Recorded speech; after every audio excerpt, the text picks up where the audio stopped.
এখন তো শীতকাল, আর শীতকাল মানেই বিয়েবাড়ি, বিয়েবাড়ির মরশুম, চারি জায়গায় খালি বিয়েবাড়ি আর বিয়েবাড়ি। কিন্তু এই বছরে আমাদের তো একটাও বিয়েবাড়ি পড়েনি, আর আমার মাও বলছিল যে এই বছরে যেন আমাদের একটাও বিয়েবাড়ি পড়েনি। তো আমাদের বিয়েবাড়ি পড়ুক আর নাই পড়ুক, পাশের বাড়িতে এই বৌদিটার বিয়েবাড়ি পড়েছে। আর এই বৌদিটার যে বিয়েবাড়ি পড়েছে না আমার কাছে, হ্যাঁ হ্যাঁ দাঁড়াও 1 মিনিট, তোমাদেরকে আগেই একটা কথা বলে রাখি, আমি কিন্তু কোনো মেকআপ আর্টিস্ট নই বা সাজানোর দিক দিয়েও কোনো এক্সপার্ট নই, আর চুল যে বাঁধতে পারি সেরকমও কিছু নয়। কিন্তু এই বৌদিটা যখন বিয়ে বাড়ি যাবে তো আমাকে আগে দিয়ে বলে রেখেছিল যে পিয়া আমি তোমার কাছে চুল বাঁধবো। তখনই আমি ভাবি যে আমি কি চুল বেঁধে দেবো, আমি তো সেরকম কিছু পারিও না। আর তখন এই বৌদিটা এসেছিল আমার কাছে, এবার আমি নাও করতে পারিনি, এবার আমি কি চুল বাঁধবো।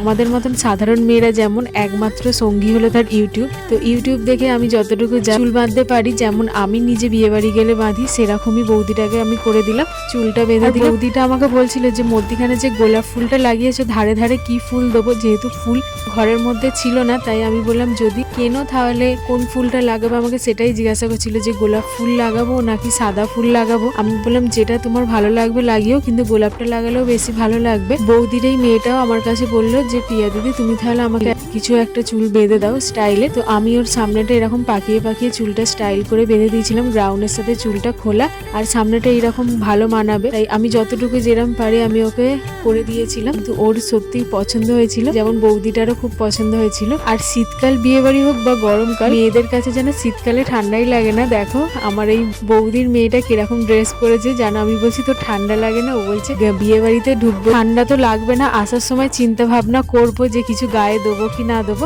তো যাই হোক চুল বাঁধাটা কেমন হয়েছে, ওদের চুল বাঁধা তো কমপ্লিট, এবার ওরা বিয়ে বাড়ির জন্য বেরিয়ে পড়ছে। আজকের মতন এইটুকু।